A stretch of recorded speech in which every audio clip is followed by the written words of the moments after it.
we're second and where we wanted to be and comfortable, and then all of a sudden you're very uncomfortable. We hit a stone wall head on, which was fairly painful. The amount of time it had taken me to get there because of the funding issues, to get in that car at all was unbelievable.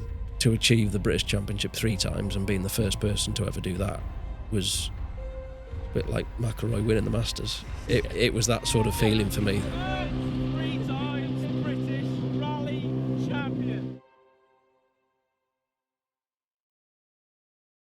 Hello and welcome back to the Davis Pier podcast. I'm joined today by 3 times British Rally Champion, Matt Edwards. Hi, Matt. How are you? How are you? Yeah. Very good, very good. So first of all, introduce yourself as to who you are and what you've achieved over the years. Yeah, we've done a reasonable job of that to start with. But 3-time British champion, multiple class winner in various classes throughout the last 20 years now. So yeah, it's been a long, bumpy ride. But and off the back of that, I run my own driver tuition, driver training business, car setup, preparation, that sort of thing. So Very busy man. Very busy man, all encompassing rallying really, and it's all led from that fateful day I bought a car in a garage, completely rotten about 20 years ago. So yeah, well, I was going to say let's start with that. So how did you get into it? And give us a background on why you got into sport. Well, my father Alan, he used to co-drive in the late 70s, 80s. All over the world, really. Did a lot of international rallies. And then I grew up watching VHSs on the telly that he'd bring back and, put them on, and generally got an interest through that. But then as that developed, went marshalling and spectating and that through the years with him and doing radio cars and all that sort of thing. And then I ended up stumbling across a Mark II Astra body shell in a barn for 250 quid. I didn't tell him I bought it, but just told them we need to get a van and a trailer and go and pick it up. And it was literally just covered in hay and stuff and chicken stuff and stuff you normally find in a barn. Yeah. We dragged it back and put it in my nan's garage in North Wales and spent the next 12 months converting what at the time was my road car, which I'd put, quite covertly, put some rally bits on that to sort of upspec that, and then transferred all that into that shell throughout 2003, 2004 in my gap year before I went to uni, to then start rallying that. So that was, 2004 was the first rally. So that was your first taste of how much rally cars and rallying in general can cost then? Yeah, that's it. Yeah, and it didn't put me off. And I wish sometimes I wish it had put me off. But that's it. Yeah, that's the journey we went on. And did they back you all the way as well? Was there kind of, was there doubts over what you were trying to do, or was it, this is your dream and that's what you wanted into? I wouldn't say it started out as a dream, to be honest. I think it was just the will to go and compete and just to see what it was like. I obviously had an interest from watching it from afar, but to compete at a high level always seemed very optimistic. We weren't not a wealthy family. Her dad was a fireman, mum was a nurse.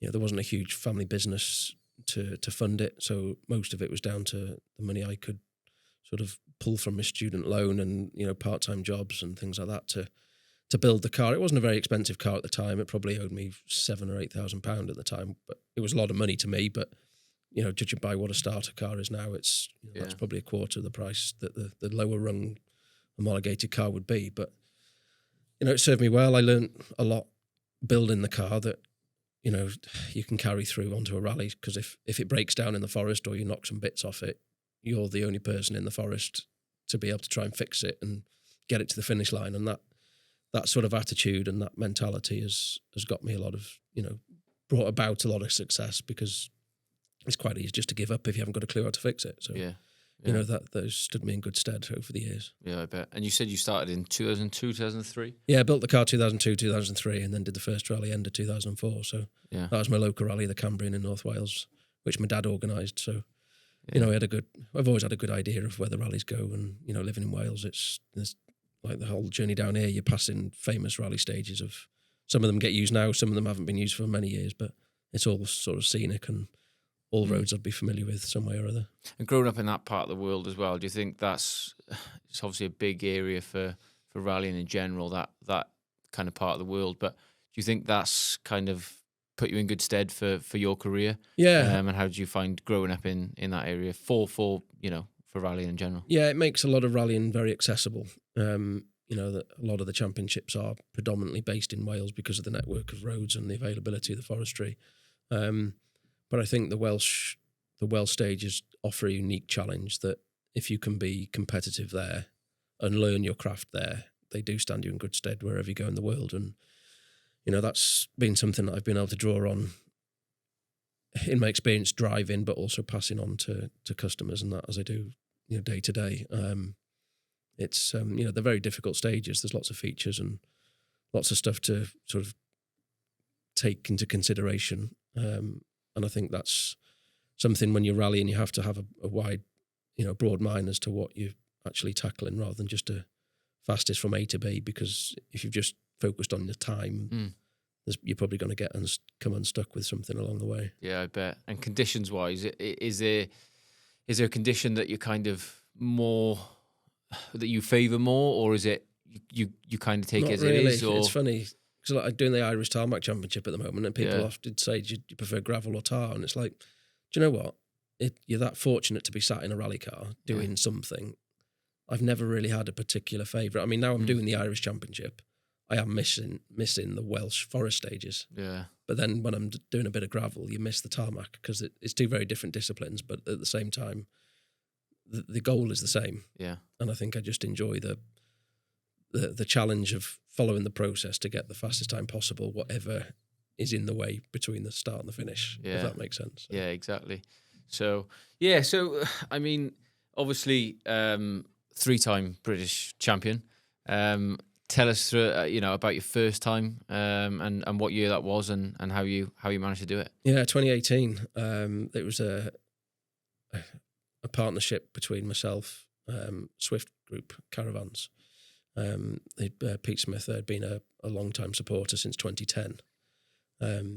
Built up bit by bit the support that he was giving me, and at the time, even up till 2016, I built my own car, Group N Evo 9, in the workshop in 6 weeks to go and do the British Championship, and achieved that with 2 rounds to spare. So at the end of 16, I did 2 rallies in the top flight car, which at the time was the R5. We did a year and a half in that car, just building up the speed because the cars are so capable. You almost have to disengage your brain to understand what they're capable of. You know, if you go down the road in one of them and press the brakes, they stop so unbelievably quickly. You can't think quick enough to go down the gears. You know, they're that capable. Wow. So if you're trying to translate what you already know into that, you wouldn't be able to do it. So you've got to kind of experiment bit by bit to see where the limits are without stepping over it, which is the hard part. And again, we didn't have the budget to go and crash a few cars to find that limit. So it was incremental steps all the way. Yeah. And then in 18, we had a factory run Fiesta from M Sport, Pirelli tyres on board for the first time. And that package basically just unlocked a lot of potential because I could disregard the tyres. I knew I had the best tyre package. The car was prepared by, at the time, the best company. And I had a big programme of British Championship with the National Championship alongside it. So that was like something like 18 rallies in the year, which for me was unheard of, and testing in between. Yeah. So I was in the car every other week, which really is the key to success in motorsport, is being in the car as often as you can, especially when it's so detached from driving a normal road car. Yeah. And I think we run 10 or 11 rallies overall that year. And we won 3 or 4 of the British Championship rounds. And the only one we didn't win was the last round, where we just had to get round and finish. So that was that. And that was unbelievable, really, considering the amount of time it had taken me to get there because of the funding issues. Yeah.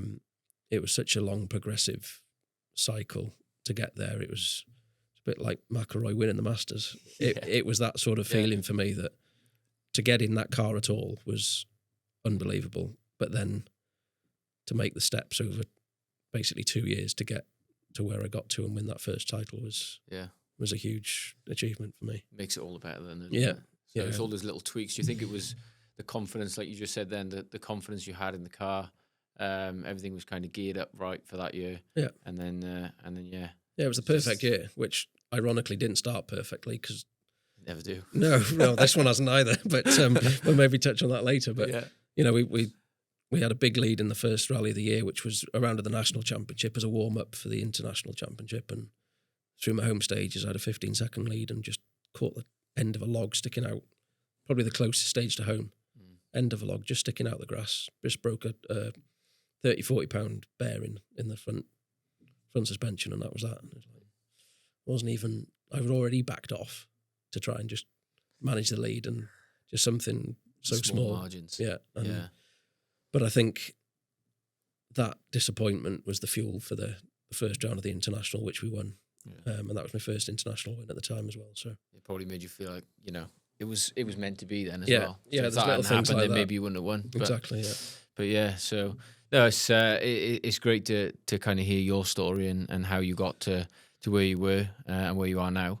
But we talked a little bit earlier on. We just brushed past it then with the Masters. Tell us a little bit about your other love for sport and you know, if it wasn't for rallying, maybe you would have gone down that path. Yeah, I actually applied to several golf universities in that gap year, and there was some issues at home, you know, family wise, which hasn't been easy as well.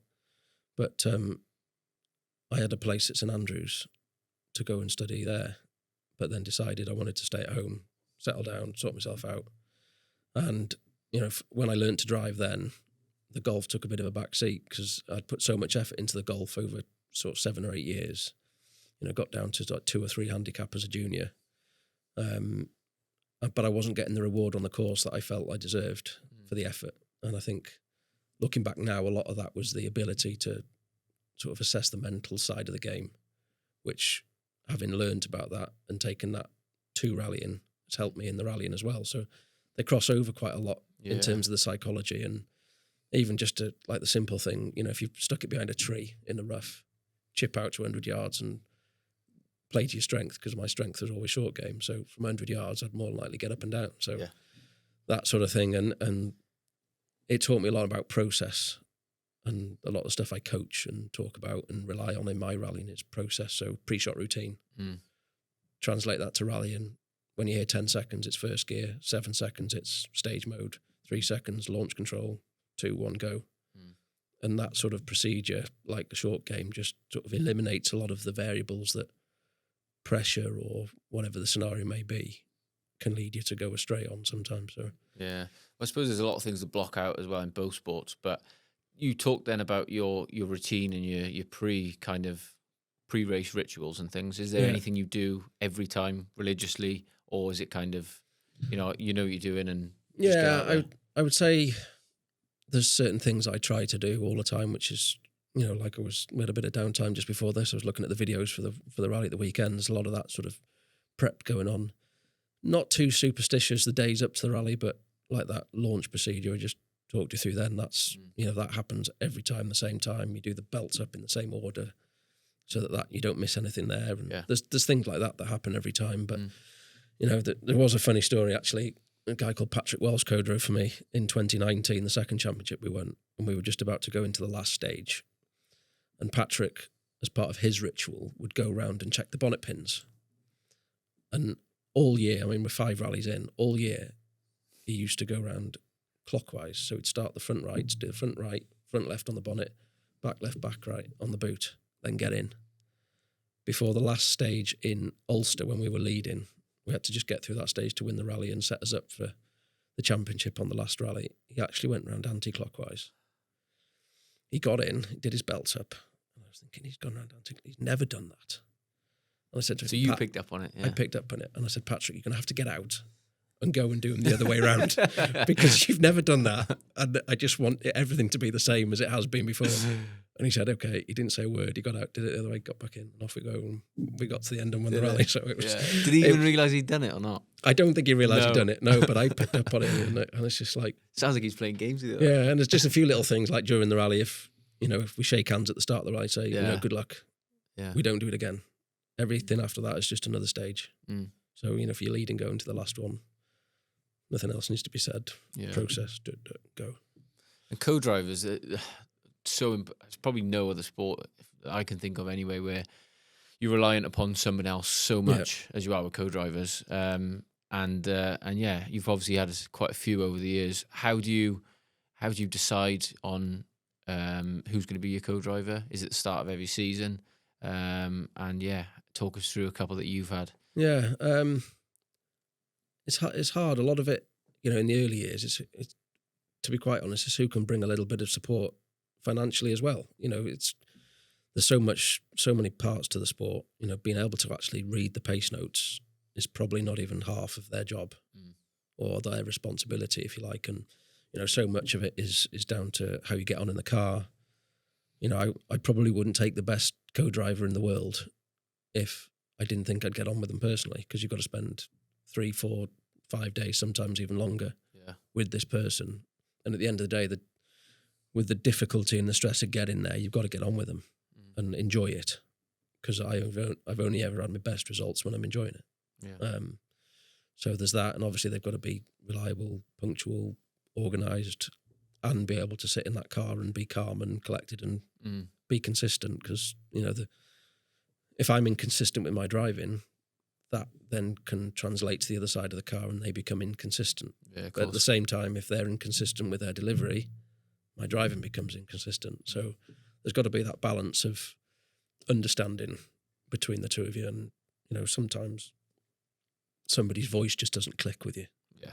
You just can't quite process it fast enough, or you can't decipher it. You know, it might be an accent or a dialogue or something. You know, it hasn't happened to me, to be honest, but those are the sorts of things that can happen. And you know, I've been very lucky with some of the best co-drivers in the country that have sat with me and helped me along to the success. Yeah, I suppose they've got to fill you with confidence as well, though, haven't they? So yeah, 100%. Yeah, I think it's a tough one because obviously, are you fully reliant on them? So we talked a little bit about it earlier, where you were watching some previous clips and things. But are you purely listening out for every single thing that they say, or is it kind of a little bit of feel and a little bit of remembering from the clips and things? Or there is an element of memory for me. Going back to the golf, I actually make my pace notes using imagery, which we were taught in junior golf to picture what shape you want to play off the tee and all the rest of it. So when I'm making the pace notes on the recce that we do beforehand, I would picture what I want the car to do when I get there. So if it's a third gear left-hander, I would picture that. I would make the note accordingly. And that note actually paints the picture to me when I get there. So although I'm not trying to remember the stage for the next half a mile, when I hear the note, it triggers the picture of that exact 3 left that tightens or whatever it might be. So it's like a rolling slideshow for me, the notes. So I'm totally reliant on that. But then when I hear the note, or certainly the early part of it, it normally triggers a trigger in your mind, a memory that I'm going to try and recreate, because I would sit in the car making the notes, picture it from inside, but then also put myself outside the car and see what I want it to look like from the outside. So then when I get there on the rally, I've almost done it already, sort of subconsciously. Yeah, of course. And it's quite an interesting. Not many people I know really do it like that. I don't know if it's just because of the basis I had in golf and other ideas, but it's something. It's interesting when you think other people about find it useful when I coach them that sort of idea. You don't think of golf and rallying to be kind of anywhere near the same. But like I say, some of the things that you've pulled across from golf and kind of put into rallying, it's just like, it makes sense. Yeah.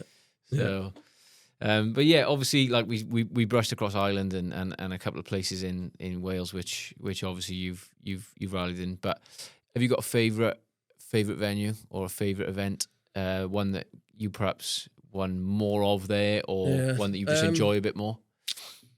I think Hafren in mid Wales is probably one of my favourite stages. We did like a 20 mile version of that on Rally GB once, and that was fairly special. It's it's a stage I know very well, so it's quite easy to be comfortable in there, and it's probably a little bit wider than a lot of the forests that we go in, so that's quite nice. But tarmac wise in Ireland, there's a stage called Knockalla, which runs right around a peninsula, and that's a really fast, daunting stage that you literally stand while you sit on the start line, and all you can see is this mountain pass. The Atlantic is like a million miles down there, and then you go up this road, and it's just Armco separating you from the rock face and the sea. And it's that's a fairly daunting stage. But you Yeah, know, when you're successful and fast through there, it means quite a lot. yeah, I bet. And car at the moment, what car are you in at the moment? We did talk about it a little bit, but Yeah, it's a Hyundai i20. So we've got a good relationship with a car sales company in Northern Ireland, C&M Motorsport. So they're the distributor for UK and Ireland Hyundai parts and cars. So we've teamed up with them. and that's this year, was it? That's this the year. first time? Yeah, second year in the Irish Championship this year. Yeah, So we're committed to that with them. We've got a second round, which I'm travelling to tonight. yeah. So we've got some work to do after the first round. that didn't quite end too well, but Does it take you a little bit longer to get used to the car, though? Obviously, if you've been used to driving a different car for a number of years or whatever else, does it take you a couple of races to kind of get a feel for it? Or obviously, is it all done in testing, or how does that work? yeah, a lot of it's done in testing. But I'm quite lucky that a transition hasn't generally taken me too long to get to within sort of 10% of where you want to be. But it's always that last 10% that takes the time and the effort to fine tune, like little damper clicks and suspension and tracking and all the little things. Even seat position is really important to me. You know, how you sit is how you transmit the feeling from the pedals and the steering wheel through your body to go quick. So just little things like that, you know, like a tiny little cushion or a little movement in the seat or the steering wheel position can just unlock that little bit of feel, which is what you sense in the traction of the car through. And it's how you feel the grip that allows you to go quick ultimately. And if you haven't got that sensation, you may not find that last little percentage. So, Yeah. you know, we're going through some of these stages, and that Knockalla stage that I mentioned to you there last year, there was sort of 5 drivers separated by less than a second in 20 Ks. So you're only looking Small for margins. unreal margins. Yeah. So it's crazy when you think about it like that. Yeah. Well, we talked a little bit about where rallying is at the moment, how you got into rallying. Where do you see it at the moment, and how can somebody who's aspiring to be a rally driver, how do they get into the sport? Where do they start? Well, they start with 2 million and end up with a lot less. No, it's a difficult one. I think rallying at grassroots level is relatively strong. So this country, there's quite a few championships, one that I'm promoting myself as well.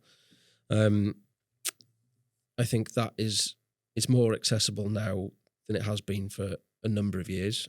There's lots of junior categories. It's available from 14 years up on controlled venues. After that, there's a few little stepping stones. The limitation is cost, as always. On an international level, I think is more of a challenge because they've tried the hybrid route, which hasn't worked. There's, you know, greener fuels and things like this, which are probably more of a sustainable option. But again, you're coming down to cost, and I think the cost of the modern car, the modern Rally 1 car, is probably too big of a limitation to allow the sport to grow. I think you've got to bring the category of car down to the one that we're driving at national level with a few little tweaks so that it makes it a lot more accessible to club drivers, private teams. I think that's the only way it's going to grow in popularity. And whether the platform is working for spectators, again, not too sure. It's really accessible online, but, you know, getting people there to the stages and making it attractive to sponsors is probably where that's where the challenge is, really. Yeah. Well, it seems like the type of sport that there's a lot of interest in, but as you just brushed upon, obviously, if you haven't got the funds to get there or to even start, then you're going to be challenged from the get go. So, most of those rally drivers starting off, are they looking for sponsors or? You know, I would say most of it's privately funded initially. Yeah. Because again, to go to a sponsor, you need a product to sell, really. That's how I look at it. Just saying, oh, do you want to put a sticker on my car? Doesn't really cut it anymore. No.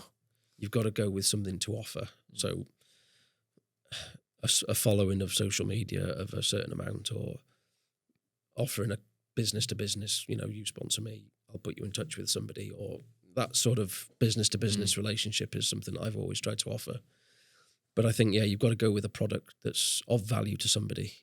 You know, going to events, or, you know, offering corporate opportunities, test days, corporate days, putting people in the cars, bringing them to the sport, you know, and offering that sort of outlet for businesses is the only way you can really build your sponsorship and build your budget. Unless there is a private budget there to go with, it'll take you a long way to start with. It's a challenge, and there's a lot of talented people out there that, you know, would be deserving of the backing and probably should be there, but it's just just life, isn't it? Yeah, exactly. It's hard, you know. Not everybody's in that fortunate position, but I think doing it the hard way often gets you more reward in the long run, though, because if you know, the harder you work, and to achieve those successes, it means a lot more that way. Do you think that's been a big driving factor for you, and do you think that's why you've been so successful in your sport? Is because of the start you had and the drive you've still got, to keep doing it, and the enjoyment's still there. So, you know, you put a lot of effort and energy, and there's a lot of time that goes into it. So, is that a reason why you've kept going and you want to keep going? Yeah, I think so. Yeah, I mean, there's certainly been times that have been really hard where it would have been very easy to just throw the towel in and walk away. You know, even from a technical point of view where there's a problem with the car, you know, if it'd be very easy to say, well, I'm not going to win the rally now, let's put it on the trailer or leave it where it is and walk out the forest and leave it there type of thing. Yeah. But again, the grounding I've had, the knowledge I've gained through doing it the way I have has given me probably a decent toolkit to go and get me way out of some sort of mess somewhere. You know, there's times where, you know, we had an incident on the first stage in Mull. I did that rally in 2021, and first corner of the first stage, slid wide at a bank, broke the rear suspension, tied it all up using straps from the car in the stage, drove out, drove 2 stages with no brakes, got it fixed in service. We were 148th or something after the first stage, and we finished 5th. So, you know, it would have been very easy to just park it there, but it's like, I'm that much invested into this. I've got other people's interests to think of. Yeah. Let's just go like hell for 2 days, 2 days and 2 nights and see where we get to. And that's what we did. And ultimately, that's what won us the championship in the end. Yeah, exactly. And it's like say something like that as well, especially if you were that far behind to even get anywhere near is like unbelievable. Yeah, we ran out of stages really. If we'd have had another 2 stages, we might have got a bit closer. But yeah, it's those challenges that I think the challenge then is very simple, isn't it? It's just go as fast as you can for as long as you can and do the job. Sometimes when you're out in front, it's harder because you've got to manage it and think about this, think about that. But when the job's simple, you know, when it came down to it in Ulster that year, you know, we just had to go and win the rally. There was no choice, and it was the easiest, not the easiest victory, but the easiest mentally. Just go like hell. Nothing to lose. No, nothing to lose. You know, you've got to win, and you know, that was a real achievement as well. Yeah, I bet. And the other question I was going to ask you, a different sport, a very similar, I'd say similar. You're not going to say Formula 1. I'm trying to word this to not offend you. So, talk us about comparisons to Formula 1, and you know, what are the major differences? We turn left as well as right. They only turn right. Yeah. No, I mean, it's an unbelievable skill. Yeah. Is it something you follow, or is it not really? No. A passing interest, but it's not something I would sit. I couldn't tell you the last Formula 1 race I watched. No. Put it that way. Yeah. Drive to Survive is probably more. It brought a lot of people up to speed. Yeah, didn't it? Yeah. That is of interest to me because that's the behind the scenes and the real Formula 1, if you like. But is that where you perhaps see some comparisons where you see a bit more behind the scenes? Do you see anything that you kind of think, you know, drivers are like that, and rally drivers can be the same? So yeah, the stresses are similar. Yeah, really at the top level. You know, we maybe don't have the luxury motorhomes and things like that out the back, but you know, it's not quite as rosy in that respect. But I think the driving skills are immense in both sports. But you know how they cross over. I think a Formula 1 driver can be as quick on a road they would know as a rally driver, but actually to go and do a rally, the Formula 1 drivers that have tried it, Raikkonen being probably the most prolific. You know, there was a story of him being as quick down a forest stage as Sebastian Loeb, like 9-time world champion. But then you put me in a stage on a rally, listening to making notes and then listening to them and driving to them. That's where the difference is. It's not necessarily the actual physical ability to drive the car. It's the processing capacity. Yeah. And do you think that works on the other on the other way around as well, if you put a rally driver in a Formula One car, do you think they'd be better at certain aspects and struggle in other, or how do you think they'd suit? I think Colin McRae did a test in a Jordan, the Benson Hedges Jordan years ago, and I think he was very close to the time of the drivers. A Barrichello may have been at the time. So I think, given time, I think a rally driver would get closer to the top in Formula One than a Formula One driver would in rally. I would say that, based on what I have seen, that's probably my sort of assumption. my answer would be that anyway. And I'm going to side with the rally drivers, of course. Exactly. But I'm sure if we asked a Formula One driver, they'd see exactly the same. But then you see David Coulthard got in with Kalirov and Pera, and he wouldn't go back the other way. That was it. But yeah, it's probably scared him to death. Yeah, I think he did. Yeah, but that's a funny video. Yeah, but yeah, that's it.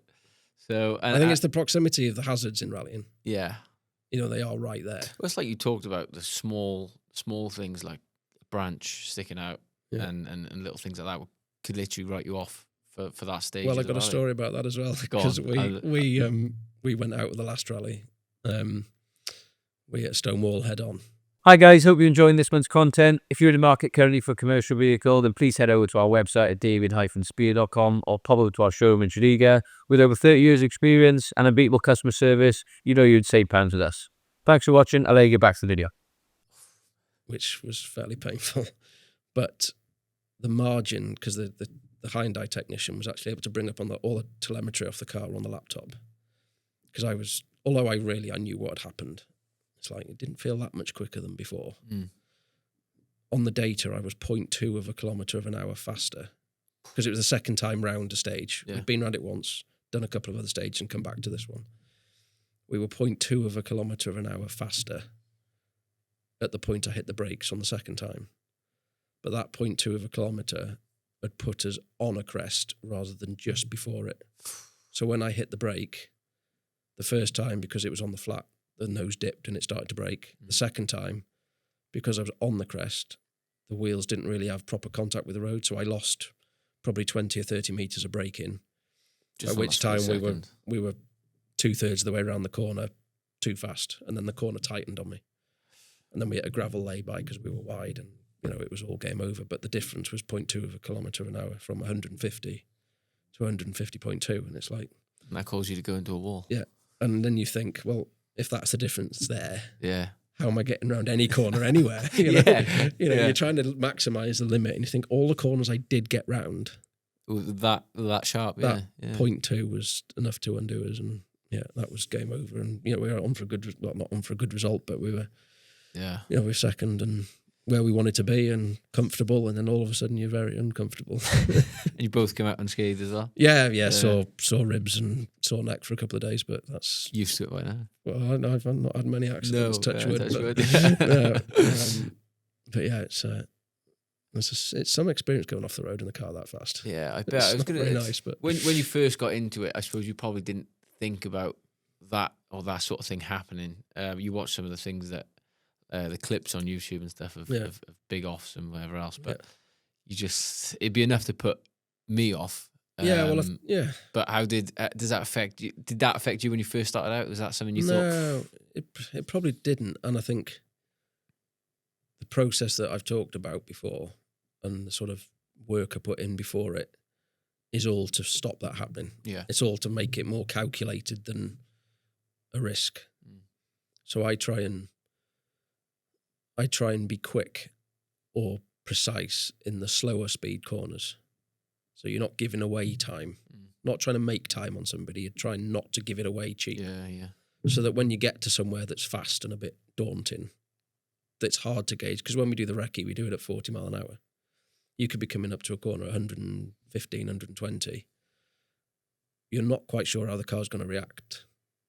So my mental sort of storyboard, if you like, is if I'm 10k into a stage and I've nailed all the slow speed stuff, not necessarily on the limit, but it's all been neat and tidy, I can afford just a little comfort break on the fast bit that I'm not sure about.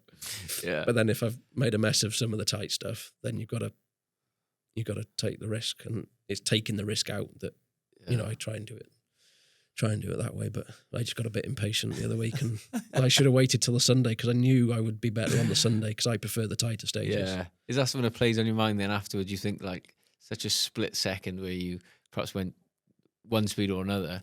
Is that playing on your mind, or is it just gone then? Once it's done, and you forget about it and move No, on? it played on my mind because I knew I'd left a little bit in that section the previous run. It wasn't quite as neat and it was quite fast, but just not quite as neat as I wanted it to be. And I thought I'll just try and take a little bit more here. Yeah. And as soon as I hit the brakes, I thought, I just knew. And the accident, I didn't actually hit the wall till about 300 meters after it started because of the speed. I was trying to scrub the speed, and just run out of road and time and everything and talent and luck, and it all just everything went against you. All in one go. But it is just split second decisions. Yeah, and it was quite funny how it all unravelled quite quickly. Scary at the time, but you can laugh at it now. Yeah, that's it. Yeah. So tell us about some of the other things you do at the moment outside of rallying in terms of your business and just tell us about your teaching and other things like that. Yeah, that's sort of developed over probably the last 15 years, really, because I worked at M-Sport to start with. That was one of my first major jobs out of uni, and started working in the parts department there. Then I went self-employed after probably 18 months, 2 years of working there. Took some opportunities with people I'd met in the industry and started working on sort of commercial vehicle launches, car launches, that sort of thing, driver training, sort of motor industry work. And then that freed me up then for when people had asked me, just come and sit with me in my car, help me out a little bit. And that was all on just turn up and have a day out. And if you had 100 quid in your back pocket, you're happy. But that sort of, as I progressed, that got more and more of a thing. And it's crazy now where it's snowballed into for sort of my time management's fairly hectic trying to get around all the people that, and I never envisaged it going that way. It wasn't sort of a career plan. It just sort of snowballed into that sort of environment, really. And that it's quite funny how it's gone that way without really planning it.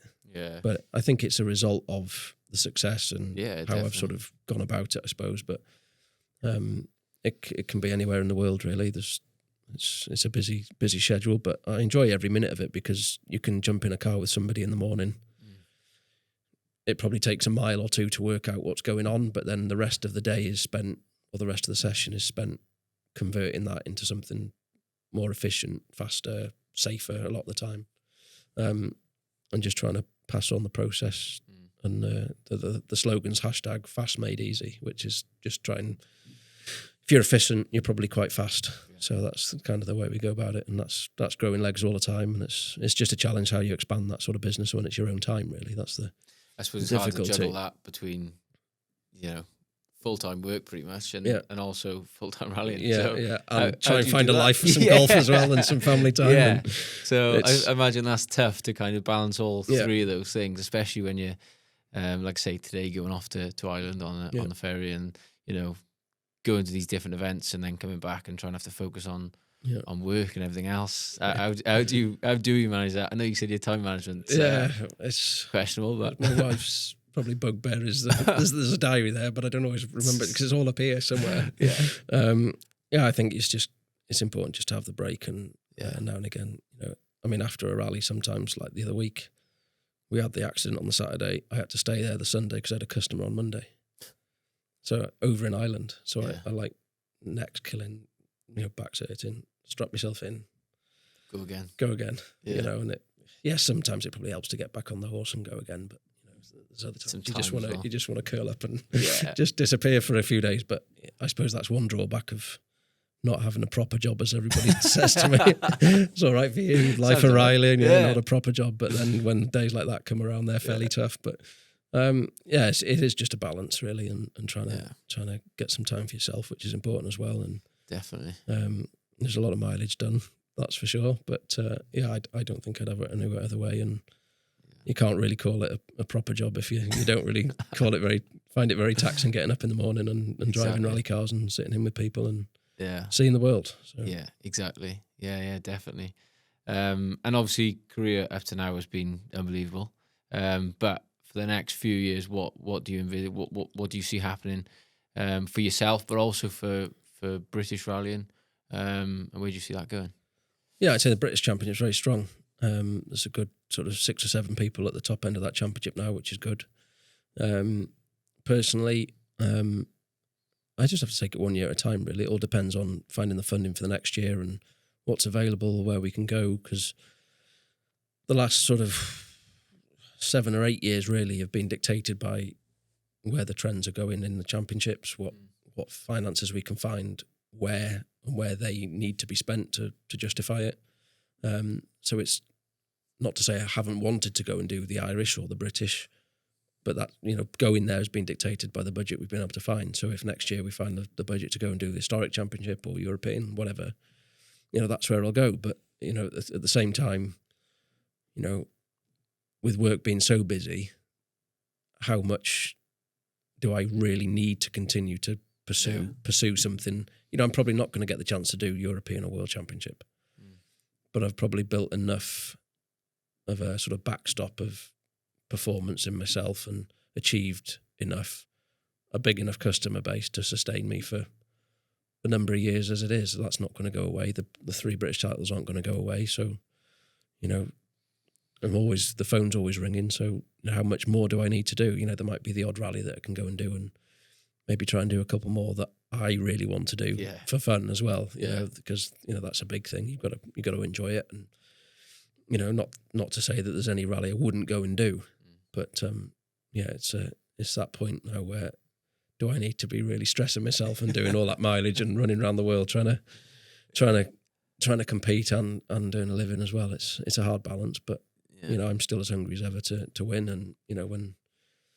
you are taking the little risks here and there, and you're on the limit and you're having the little wobbles and you're still happy to do it, then why not carry on? Yeah, exactly. If the enjoyment's there, then I suppose you can keep going. We're still competitive at the end of the day. That's the thing as well. If I was doing it now and not being competitive, then it would probably be an easy decision. But when you're still setting fastest times, where you go that isn't so familiar, you compete in Ireland, they all know the roads very well, and I'm able to compete without that knowledge. I take quite a bit of satisfaction from going over there and upsetting them, to be honest. I bet it's really upsetting. But doing it in their hometown. And, I mean, it's like I say, if you can drive to pace notes, you can go anywhere in the world, and that's kind of what I've spent a lot of time working on. And to be competitive is still a buzz. So well, you just brushed across obviously the European stuff and the world stuff.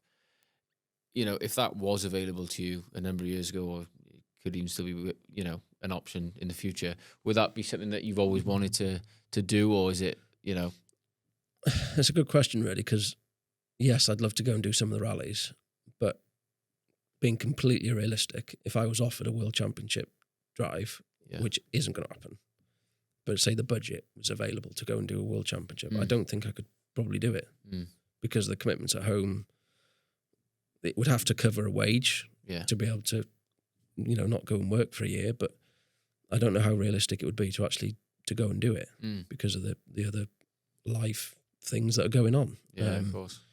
But I was always quite realistic of the fact that my goal was, if I could ever win the British Championship, to win that, because that was realistic. It was, even at the time I had that goal, it wasn't that achievable because I wasn't in a car or even close to being in a car that could do it. So to achieve the British Championship 3 times and being the first person to ever do that was like winning the Masters. Yeah, exactly. For Rory, it was that sort of thing. So I never really set the goal of going to a World Championship or European Championship because it's got to be achievable and realistic. And for me, it probably isn't. Although I believe I'd be competitive, and give us a couple of rallies to get up to speed, I could be competitive.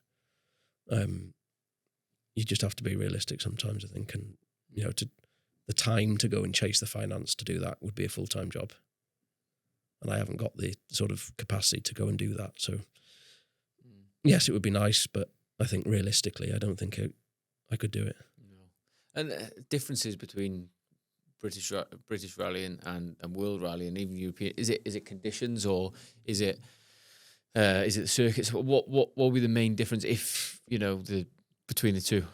The length of the events is Right. probably the biggest thing. The world rallies are 3 days. The European rallies are normally 2 days. I think the pace on a lot of them is similar to top-end UK pace, because there's certain drivers that come to British Championship, they go abroad, they do well. Historically, people come into the UK from abroad, they've had to get past the local lads first. Yeah. We've all had good results. We set a fastest stage time on the European Championship round that came to Wales last year, which was really good. So there's the UK pace, if you like, of UK rallies is high. Well up there, yeah. So it does translate across to World Championship events. But yeah, it's the general length of the rallies and the length of the stages that is the difference, and the cost of getting there. It's not just another 10 grand to go and do it. It's another 100. It's big money, and that's Big margins. yeah, that's the thing. But yeah, that goes to all corners of the world, as you know. So it's a big challenge, but I think there's so many different terrains even within the UK. A stage in Wales is totally different to a stage in Scotland. But if you've done a variety of those over the years, then you've probably encountered something similar that you're going to encounter somewhere else in the world. Yeah, of course. I think we'll just wrap things up with some quick fire questions. If Oh, that's look out. okay with you. Yeah, go on. So let me just run through a few of these. So, first question: tarmac or gravel? I'm going to go with gravel because that's where the roots are.